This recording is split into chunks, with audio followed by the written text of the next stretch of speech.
Pemirsa, drama pembunuhan yang dilakukan anak terhadap ibu kandungnya terjadi di Kendal, Jawa Tengah. Sang anak tega mencabut selang oksigen yang menempel di hidung ibunya dengan maksud agar sang ibu tewas. Apa motif anak durhaka ini membunuh ibunya yang sedang terbaring di ranjang rumah sakit? Berikut liputannya untuk Anda. Barang buktinya ada sabit emas di situ. Enggak benar itu. Sabit siapa? Sabit saya mau ke rumah ibu saya. Itu bukan bus saya. Tapi di rumah emas. Saya nggak tahu. Kok nggak tahu? Kan di rumah emas. Iya memang. Palingan dong mas. Saya nggak tahu.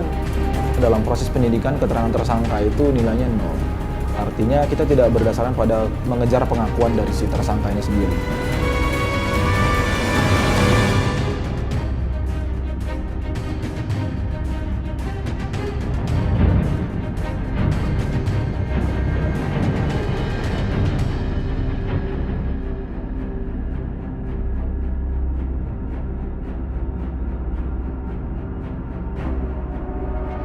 Kelakuan tak terpuji dilakukan oleh pria satu ini.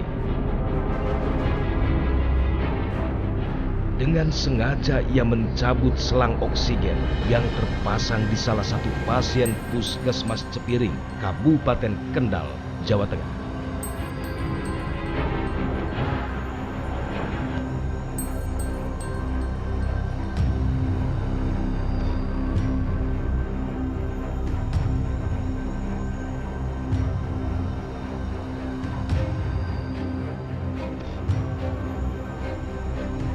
Akibat kelakuan pria ini, sang pasien akhirnya meninggal dunia. Pria yang sengaja mencabut selang pasien tersebut namanya Tumian alias Sunarto. Sedangkan pasien wanita yang akhirnya meninggal dunia akibat kelakuan Tumian adalah Suratmi. Sungguh keterlaluan, Suratmi ternyata ibu kandung Tumian alias Sunarto. Sudah dilengkapi dengan surat perintah.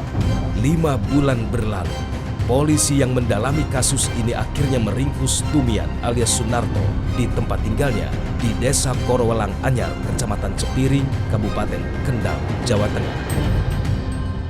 Kita lakukan penangkapan di kediaman atau di rumahnya si tersangka Sunarto alias Tumian. Pada saat itu pelaku sedang beristirahat karena kita ke rumahnya si pelaku ini sudah malam hari. Pada saat itu pelaku sedang istirahat, kita ambil dari rumahnya, kita bawa ke Polres untuk kita lakukan penyidikan sebagai tersangka. Rupanya, Tumian sengaja mencabut selang oksigen sang ibu karena ia tak mau sandiwaranya selama 5 bulan ini terbongkar.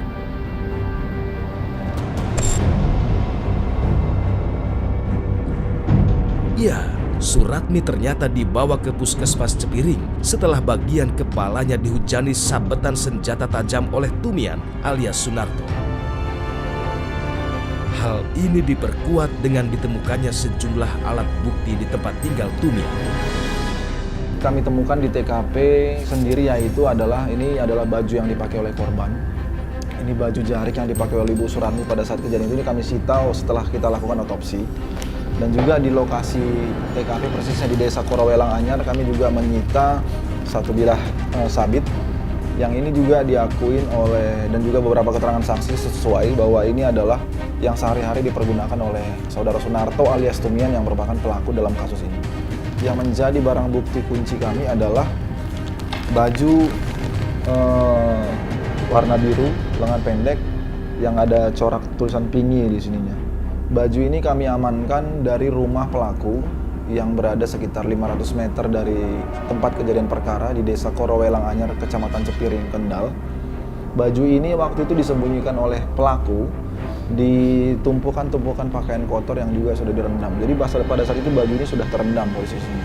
Baju ini kemarin kami mintakan untuk dites, dicek DNA, di mana dari hasil pemeriksaan muncullah bahwa di baju ini ada noda darah, setitik noda darah, beberapa noda darah yang kita mintakan hasil DNA-nya ternyata identik dengan DNA yang ada di milik korban.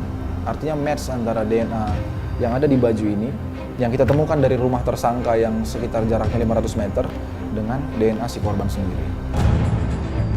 Untuk menutupi kelakuan bejatnya, saat itu Tumian datang ke kantor polisi dan berpura-pura membuat laporan atas peristiwa yang menimpa sang ibu. Pelaku ini sekaligus juga pelapor. Jadi dia berganti baju, kemudian dia melaporkan dengan baju yang dia identik sama namun lengan panjang.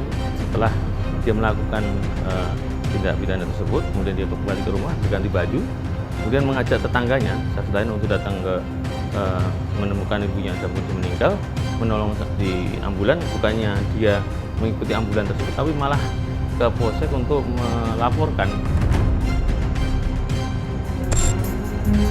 Lalu, apa alasan Tumian alias Sunarto yang tega menghabisi nyawa ibu kandungnya?